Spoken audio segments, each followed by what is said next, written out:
প্রশ্ন করেছেন যে কোনো যুবক ভাই প্রশ্ন করেছেন যে রাতে যদি কারো আপনার ইহতিলাম বা স্বপ্নদোষ হয়, সেক্ষেত্রে দুই ভাই একই কম্বলের নিচে ঘুমিয়ে আছে, সেক্ষেত্রে ঘুম থেকে জাগার পরে সে দেখলো যে সে অপবিত্র হয়েছে, তার উপরে গোসল ফরজ হয়েছে।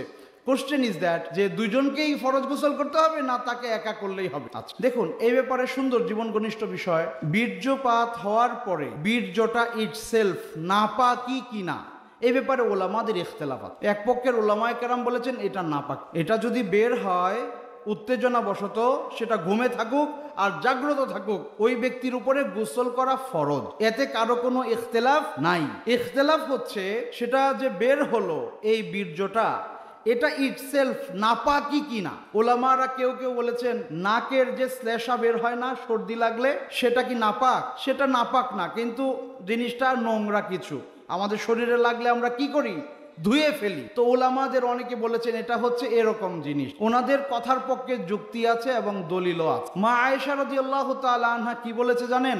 রাসূল করিম সাল্লাল্লাহু আলাইহি সাল্লামের লুঙ্গিতে বীর্য লাগার পরে আমি সেটা খুঁটিয়ে ফেলে দিয়েছি। আরব দেশের মানুষদের শরীরের সক্ষমতা, স্বাভাবিক অবস্থা আমাদের মতো না। আমাদের দেশীয় মানুষদের শারীরিক অবস্থা তাদেরটা ব্যতিক্রম, আর আগের যুগে আরো ব্যতিক্রম ছিল। তো আগের রাসূল সাল্লাল্লাহু আলাইহি সাল্লামের ব্যাপারে মা আয়েশা রাদিয়াল্লাহু তাআলা আনহা বলছেন, হাদিস বর্ণনা করলে তো লজ্জার কিছু নাই, এই জন্যে বলছি যে আল্লাহ রাসূল সাল্লাল্লাহু আলাইহি সাল্লামের থেকে নির্গত বীর্য ওনার কাপড়ে লাগার পরে আমি সেটা খুঁটিয়ে পরিষ্কার করে দিয়েছি।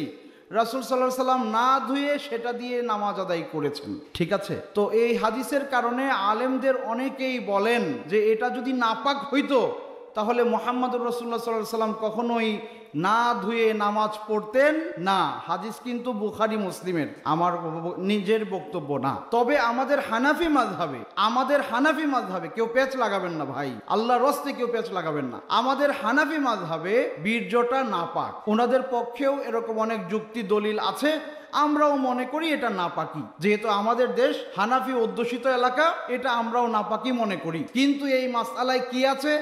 ইখতিলাফ আছে, এটা মনে রাখতে হবে। আচ্ছা, এখন যার স্বপ্নদোষ হয়েছে সে তো ডেফিনেটলি গোসল করবে, আর তার সাথে যে ভাই শুয়েছিল সে যদি গোসল করে এটা উত্তম, যদিও সে শরীরে কোনো আলামত না পায়, তারপরেও উত্তম হচ্ছে গোসল করে নেওয়া। আর যদি শরীরে কোনো আলামত পায় তাহলে সে অবশ্যই গোসল করে নিবে। তারপরেও যদি কোনো কারণে এমন ঘটনা ঘটে গেছে ওই ভাই নিজের শরীরে আলামত পাইছে তারপরেও গোসল না করে নামাজ পড়ে ফেলেছিল, আমরা বলবো তার নামাজ হয়ে যাবে, যেহেতু এই ব্যাপারে আলেম ওলামাদের ইখতিলাফ আছে। কথা কি বুঝতে পেরেছেন আপনারা? জাযাকুমুল্লাহ খাইরান। আর কোন প্রশ্ন আছে? একটু হ্যাঁ, আচ্ছা। আসসালামু আলাইকুম। ওয়ালাইকুম আসসালাম। হুজুর, আমি আপনার কাছে জানতে চাই, কোনো মুসলিম মারা গেলে 4 দিন 40 দিন প্রতি বছর যাবৎ ফাতিহা দেওয়া কুলখানি করা যাবে কিনা? বুঝতে পারছি, কোন মুসলিমের মৃত্যুতে কুলখানি বা চল্লিশা করা যাবে কিনা।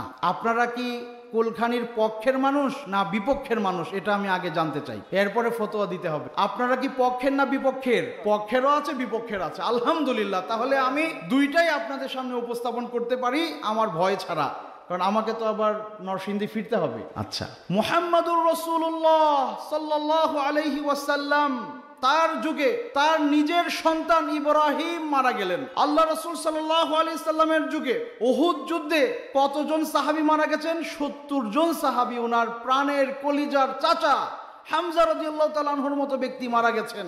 মুহাম্মাদুর রাসূলুল্লাহ সাল্লাল্লাহু আলাইহি সাল্লাম তার প্রিয়জনদের মৃত্যুর পরে 4 নম্বর দিনে বা 40 নম্বর দিনে কোন ধরনের কুলখানি করেছেন?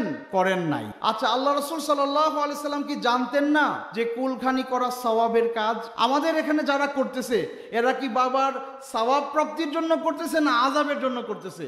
অবশ্যই সওয়াবের জন্য করতেছে। তাহলে মুহাম্মদুর রাসূলুল্লাহ সাল্লাল্লাহু আলাইহি সাল্লাম যেই সওয়াবের সন্ধান ওনার কাছে ছিল না, ওই সওয়াবের সন্ধান যদি অন্য কোনো মানুষের কাছে থাকে, এটা আল্লাহর রাসূলের পক্ষ থেকে না, এটা শয়তানের পক্ষ। আপনি আপনার বাবাকে মহব্বত করেন, ভালোবাসেন, এই জন্য আপনি তার পক্ষে কুলখানি করতে চান। আল্লাহ রাসূল সাল্লাল্লাহু আলাইহি সাল্লামের মৃত্যুর পরে আবু বকর, ওমর, উসমান, আলী রাদিয়াল্লাহু তাআলা আনহুম এবং সকল সাহাবা, ওনারা বুঝি মুহাম্মদুর রাসূলুল্লাহ সাল্লাল্লাহু আলাইহি সাল্লামকে মহব্বত করতেন না?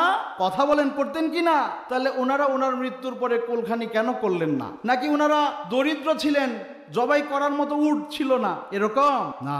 তাহলে যে আমল মুহাম্মদুর রাসূলুল্লাহ সাল্লাল্লাহু আলাইহি ওয়াসাল্লাম নিজে করেন নাই, তার সাহাবারা করেন নাই, সেটা যদি আপনি করেন সেটা হবে বিদআহ। সেটা কি হবে ভাই? বিদআহ। এখন কথা হচ্ছে যে মানুষ কিন্তু বাবা মার মৃত্যুর পরে কিছু করতে চায়। আমরা জিজ্ঞেস করেন, হুজুর আমার আব্বা মারা গেছে, আমি কি করব?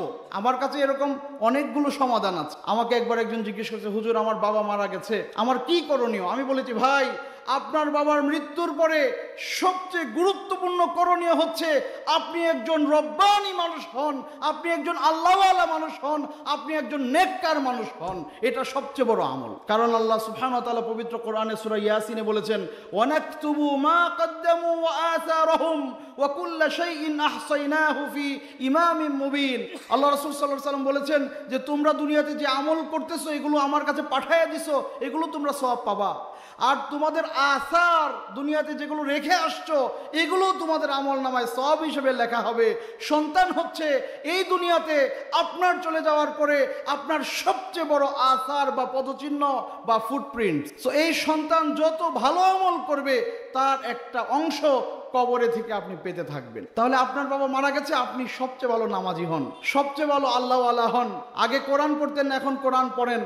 আগে হাদিস পড়তেন না, এখন দিন শিখেন। হ্যাঁ, আপনি আরো করতে চান এটার পরে, আল্লাহ মাশাআল্লাহ, আপনি দান সাদাকা করেন, কাউকে জানায়েন না। কুলখানিতে কি হয়? কুলখানি সওয়াবের জন্য করতেছেন, তার মানে এটা আপনার বাবার জন্য সদকা। কিন্তু এলাকার এমপি সাহেবও যে আসে, এলাকার চেয়ারম্যান সাহেবও যে আসে, এলাকার গণ্যমান্য ব্যক্তিরাও যে আসে। আচ্ছা, আমি একটু জানতে চাই, সব ভদ্রলোকদেরকেও দাওয়াত দিছেন আর অসহায়দেরকেও দাওয়াত দিছেন। এরকম একটা খাম হাতে নিলেন, খামের ভেতরে ধরেন 5 লাখ টাকা নিলেন, 500 টাকার এক একটা নোট বা 1000 টাকার নোট, সবাইকে লাইন করে দাঁড় করালেন, একজন একজন করে আসলো, আপনার আব্বার সওয়াবের জন্য একজন একজনকে হাতে দিলেন। চেয়ারম্যান সাহেব আপনার হাত থেকে এটা নিবে? এমপি সাহেব আপনার হাত থেকে এটা নিবে? আপনার শ্বশুর শাশুড়ি যারা আসছে আপনার বাবার মৃত্যুতে খাওয়া দাওয়া করতে, তারা কেমন ভাবে মাইন্ড করবে বলেন? তাদের কাছে এটা কত বড় অপমান মনে হবে। তাহলে আপনি সদাকার খাবার খাওয়াচ্ছেন, এমপি সাহেব এসে খায়, চেয়ারম্যান সাহেব এসে খায়, আপনার টোটাল আত্মীয় স্বজন এসে উৎসব করে করে খাচ্ছে, অথচ এটা সাদাকা, তাদের কারোরই কোনো অনুভূতি নাই।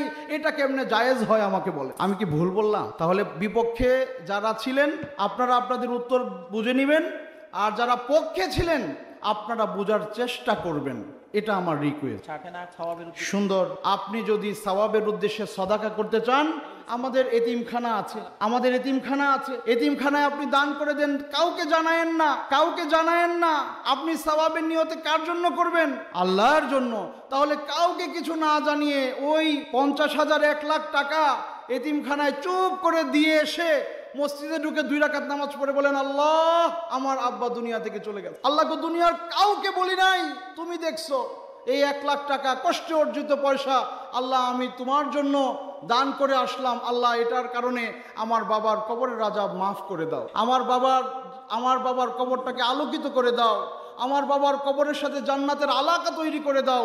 এটা যদি আপনি করতে পারেন তাহলে বোঝা যাবে আপনি আপনার আব্বার জন্য করতেছেন।